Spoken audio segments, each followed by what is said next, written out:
They're not as fast as they were earlier in the season, but they still have some speed. The big thing is they've seemed to have had a lot of bad luck in the last month. That's really worrisome if I were them. So he'll definitely make the chase, though. Oh, yeah, he will. Yeah. I just think he might end up finishing 4th or 12th in points after it's all said and done. And speaking of, congrats, we were talking before the show, Stewart, clinched. That's really cool. Well, Stewart, we knew Stewart had clinched after last week. And then we were saying how... Well, and then we were saying, what was interesting about the race, and, we can talk a little bit about this too, was the guys that gambled with the fuel mileage. There were a few of them in different positions. The two guys that one could argue could afford that gamble because of bonus points were Jeff Gordon and Jimmy Johnson. Mm-hmm. And Gordon, and I would think Gordon hopefully was going for the win because right now I see 1, 2, 3, 4 guys that'll be in front of him in the points when they reset, and if Kyle Busch makes it, that's 5. And so he really wants, you could. I mean, a second place is good, but you could almost argue it meant nothing to him. It doesn't mean nothing in terms of making the chase. It means but a win would mean everything in terms of what happens after the chase starts. Yeah. I mean, he said, good momentum. We had a good day. That was good, but it would have really been nice to get those bonus points. But, he could have afforded the gamble and ended up paying off. Johnson, what's funny is he finished 33rd or 32nd and still is really far ahead of 4th place. Oh, yeah. So that's what's really funny. But the guy that we talked and that I don't think needed the gamble was Mark Martin. And he came within half a lap, and he fell 20 spots. And the way he was free-falling through the top 10 at the end of the race, I mean, he was majorly saving fuel. He was doing everything he could. He was coasting like all hell. And still didn't make it. Yeah. So, just not... I mean, what do you think? If you were that 12 team, if you were that 5 team, would you have done that gamble based on your points position? I would have pitted when Junior and then pitted. Being in that position. Yeah. And especially, look, here's the thing. If Johnson had pitted with those guys, I think he wins the race. Because he would have been fast enough to go. Because the difference between him and Dale Earnhardt Jr., who finished 3rd because he pitted, he can go all out while everybody else was conserving fuel. And that was the reason Jr. finished 3rd. Let's get this straight, everybody. That Jr. did not have that great of a car yesterday. He had like a 12th place car, and he finished 3rd with it. Johnson had the best car. Johnson goes all out. He passes them easily. He gets the lead with like 10 to go. So, in that case, staying out hurt him and hurt Martin. Not just in the fact they ran out of gas, but, what if Johnson had gotten passed by Vickers because Vickers had more fuel or saved more or had better mileage than him? That could have been a possibility, and just because of that. I mean, there's lots of different things that could have happened. I mean, Johnson is going to go for it because that team goes for wins. They always have. And they're in the position to anyway right now this year's. Well, and even when they're not in the position to, they always do. I think they were saying last year when it was at Phoenix last year. They had that fuel mileage one he keeps talking about in his post-race discussion. They were saying that Johnson's team, the team that, is going for points, it's only the 7th race of the season, should be running a bit more conservative right now, went for the fuel mileage deal while Mark Martin was running part-time, and they didn't go for it. And that's why they didn't win and Johnson did win. But the team that should have gone didn't, and the team that shouldn't have gone did. Yeah. I just don't... I mean... And I'm going to, honestly, if, the teams like Gordon and Johnson and I guess Vickers, who, I mean, you could make an argument even for Vickers, it was risky because of where he is in the chase on the other side. Well, the point blank is that it's always risky. Yeah. And there's an argument for going both ways. The argument for doing it is fortune favors the bold. Go out there. If this works, you just gain a whole bunch. And of course the other side of it is if you lose it, no big deal. If you're on Johnson's spot, the point is that either way it's a risk, and you have to decide if it's worth it. And it's up to each individual person. You can defend it, and you can condemn the decision on everybody for no matter what they picked. Junior looked smart though. I mean, charging up through there. I thought. Yeah. Well, when he took that lead earlier, but before that, I was just like, I could hear the crowd cheer, and I even said, "Stop cheering! It doesn't mean anything that he's leading right now." I mean, I don't know, Junior.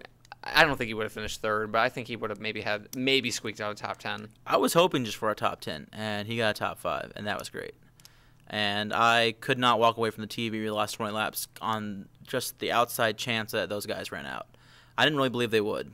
They kept the TV guys kept talking about it. Yeah, and I was yelling at the TV to shut up because it was just making me nervous listening to it. I was like, "Stop saying that! He doesn't have a chance." And the interesting thing, and speaking of the gamble, especially with Martin, because I think that's a huge story. Mark Martin had a top 5 car, And the thing is if he would have pitted with Junior, think about it, there would have been some guys, whether it was the specifics that did, there would have been guys that would have tried to play the fuel game, and he probably would have charged up there. Mark Martin probably had a top 5. Mark Martin definitely had a top 5. If Johnson stays out and Martin pits, Martin wins the race.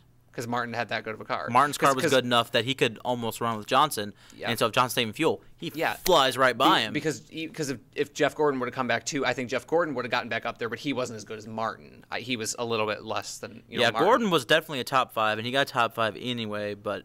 So his kind of was just like whatever because either way, ended up there anyway. I mean, if he comes in, does he catch them? Maybe, because he can go all out. Again, Junior passed all but 3 cars because he was running hard. That was the only difference. And he probably would have caught the top 3 had, I believe you said this, I missed this specific part, but you had said that the announcers had said that with about 6 to go, they actually picked it up a little bit, the top 3. Yeah, their lap times were picking up again. He stalled out after he got to 4th. And if they save fuel, he catches them. If they don't save fuel, like they stopped after a little bit, he doesn't catch them. Yeah. And that's why he didn't get Gordon in them. And I think, for a while I was thinking that I was wondering why Jeff Gordon would have been so concerned with Junior, but then I remembered, well, Gordon's playing the scenario that what if the top 2 run out, then I lost the race to Junior. So that because for a while I was thinking, what is Jeff Gordon's role? I was like, why is he so worried about Junior? Who cares? But then I was like, well, what if the 2 run out? Well, that's what it always is with fuel mileage too. Is that you gotta run fast enough to keep the other guy, because when you're doing fuel mileage, it's never just you. It's you and a couple other guys.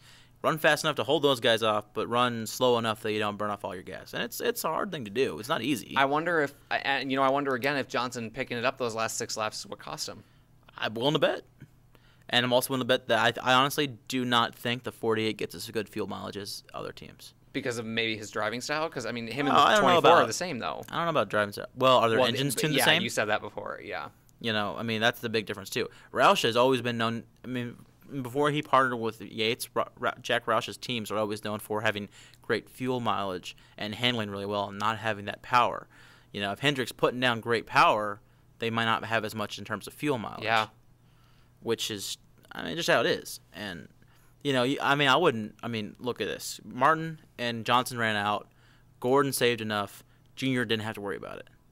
So 2 out of the 3 that were on fuel mileage didn't make it. That could be a thing because Hendrick engines are strong.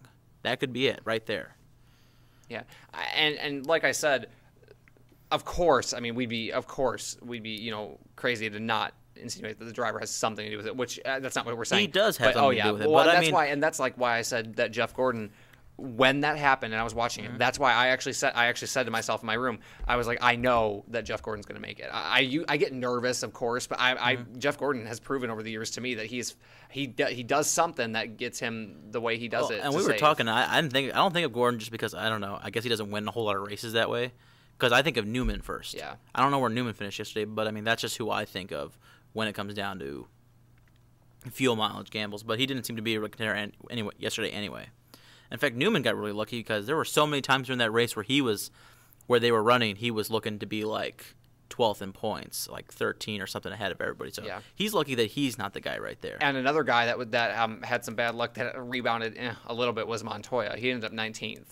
And considering he was a lap down. Yeah, and he at one point had fallen to 10th or 11th, and he ended up still 7th. The thing that I think was funny was that Casey Kane, the guy that basically has been like right with him on their ascension up into the top 10, is the guy that caused his tire to go down. I thought that was funny. Where did Kane finish?